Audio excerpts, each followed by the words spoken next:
Hi, welcome to my continuing look through for the Fallout role-playing game from my friends at Modiphius Entertainment. Let's get it on.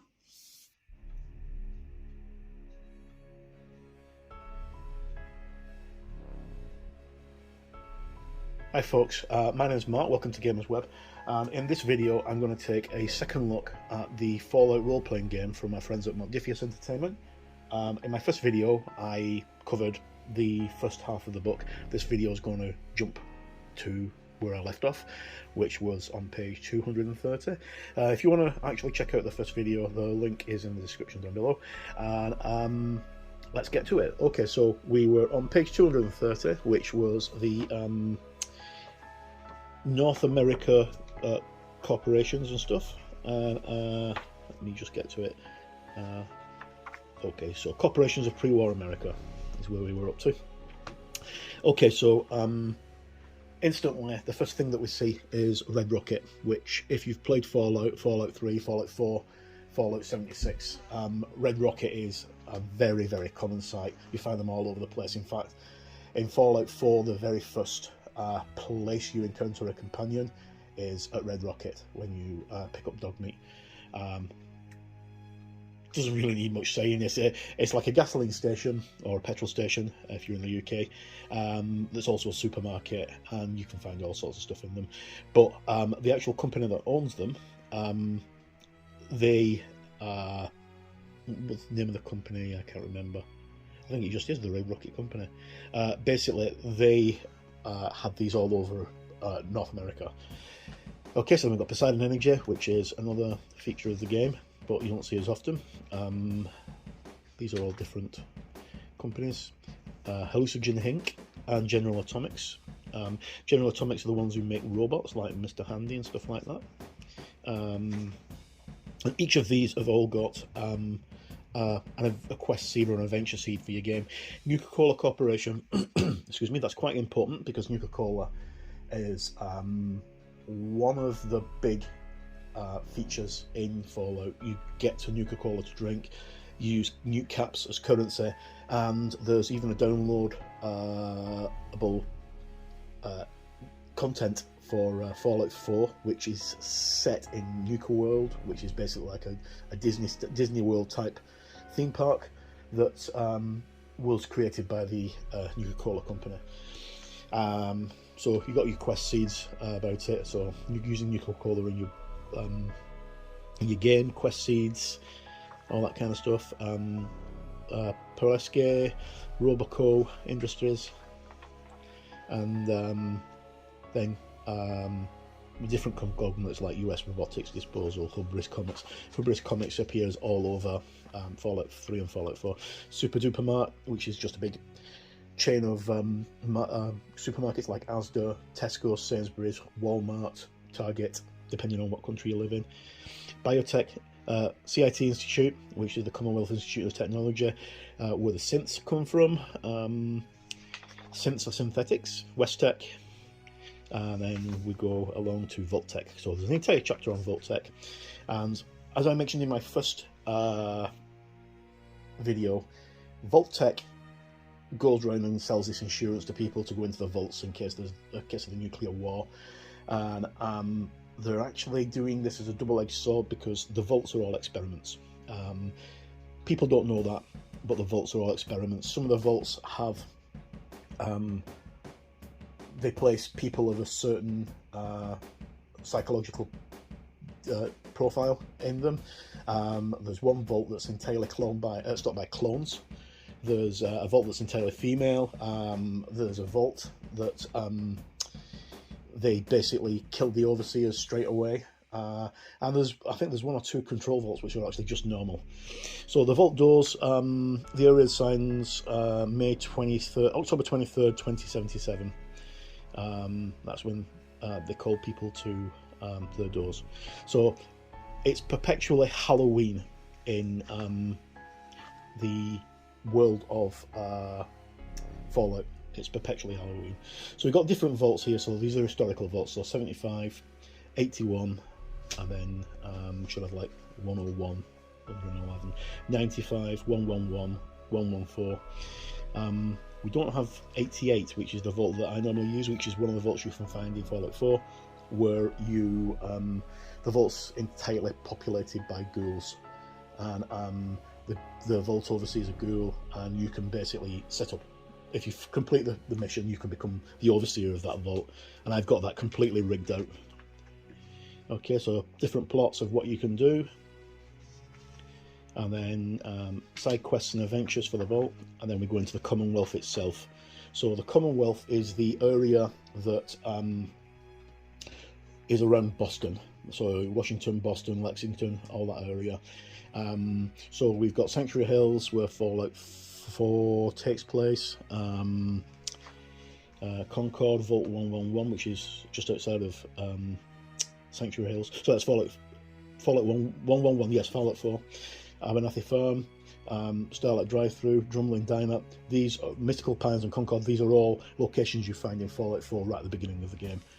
And then we go further out, Lexington, Museum of Freedom, and then going out into the greater Commonwealth itself, Vault 75. So one thing that I will suggest if you want to play Fallout is check on eBay to see if you can find the Fallout 4 player's guide for the computer game. You can normally buy the illustrated guides for these games. They're done by it's not Paganini, it's some company, Pazio it might be, who does them. They're basically a step-by-step guide on how to play games, and the Fallout 4 one comes with maps, which is absolutely brilliant and invaluable for using for the role-playing game. Really good resource to have, and you probably be able to pick them up for a few pounds or a few dollars now, because the game's so old. Okay, UFO crash site, where you meet your first alien, and then we go along. There's the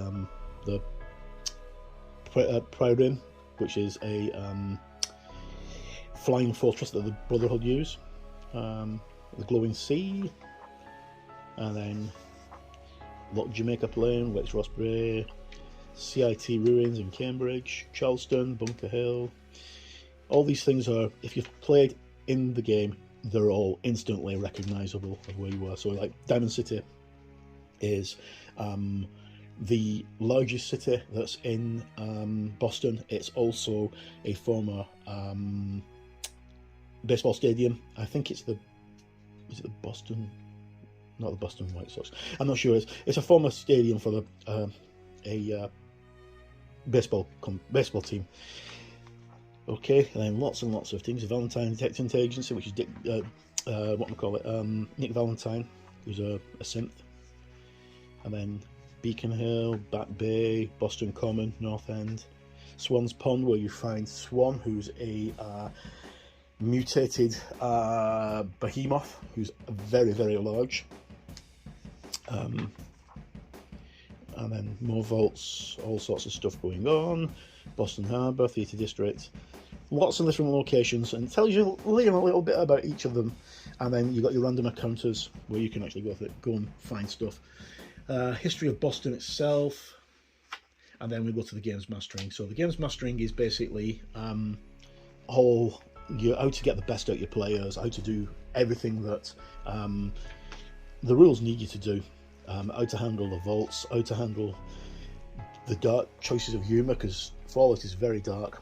It's got a very dark sense of humour, and sending your players on quests, how to bang your players together, which because the way Fallout plays, it's a solo game. So if you're playing with a group of friends, you're not all going to be starting off at the same point. Every person has their own story. So this will give you examples of how to do that, and how to get your players to play together, and where your players start off, and how they meet, that kind of thing. Then we've got this is all NPCs, the denizens of the wasteland. So we've got the keywords. You've got the reactions of how they treat you, so they're allies, they're friendly, they're enemies, or they're bystanders. And then the rewards for actually defeating them, and it goes up. It's I think it's exponential that it goes up. So if an NPC is level 20, normal XP on it will be 144. for a level 20, whereas on a level 1 it would be 10 XP. Okay, then you've got characters, so your NPCs, who are the named people in your adventures, the ones that will have some significance against the player's objectives or goals. They'll either be a hindrance or an ally, depending on the way that the players react and the way the games master sets up the scenarios. So if you take, for instance, say one of the characters from the game, Preston Garvey from Fallout 4. Preston sends you, or he's a member of the Watch, and he sends you on missions all the time to go and fix some settlement that needs your help, and you will go on doing these for the rest of the game, because basically there is a bug in the game that even if you do other things than don't side with the Watch, you side with the Brotherhood, you can still end up going on these things with Preston. Every time he sees you, he'll send you on a mission, and he'll just say there's a settlement that needs rescuing, and you'll go off and you'll do the same thing because there's a bug in the game that doesn't stop it.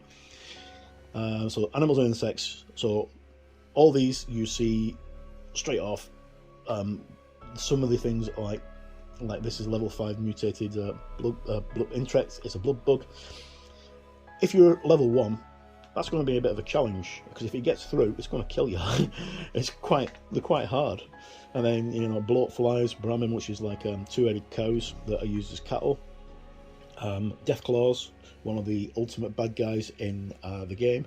Dogs, which can be wild dogs, feral dogs, or companions. Male-lurks, which are giant crabs, and there's different kinds. You've got the hatchlings, male-lurk hunters, and then you've also got the male-lurk queen, which is like a ginormous bad guy that you meet in Fallout 4. Mole rats, different kinds of mole rats. You've got glowing mole rats, you've got normal mole rats, you've got queen mole rats, mutant hounds, rad roaches, scorpions, rad scorpions, rad stags, stingwings. All these animals can actually be killed because and eaten. So a yaogao, which is it's like a kind of cross between a pig and a bear, but apparently they're actually the remains of bears after the Great War, according to this. They're really hard to take out, and when you get them, you can butcher a dead yaogao, and all the animals can be butchered, and it tells you what you get from that, so how much it yields. So it's exactly the same as in the computer game, where you kill the thing, you go over and you search its body, and you find pieces of meat. This is exactly the same. Ghouls and their immunity to radiation. Assaultrons, that's the Assaultron, not nice. Ibots, which are everywhere. Mr. Handies, which we've covered in the first video. Then we've got Protectrons, which is the one robot that I couldn't remember in the last video. Protectrons are right cool. They were the kind of police that policed around the Commonwealth before the bombs dropped, and they're all in disrepair because it's been a couple of 100 years since the actual bombs dropped.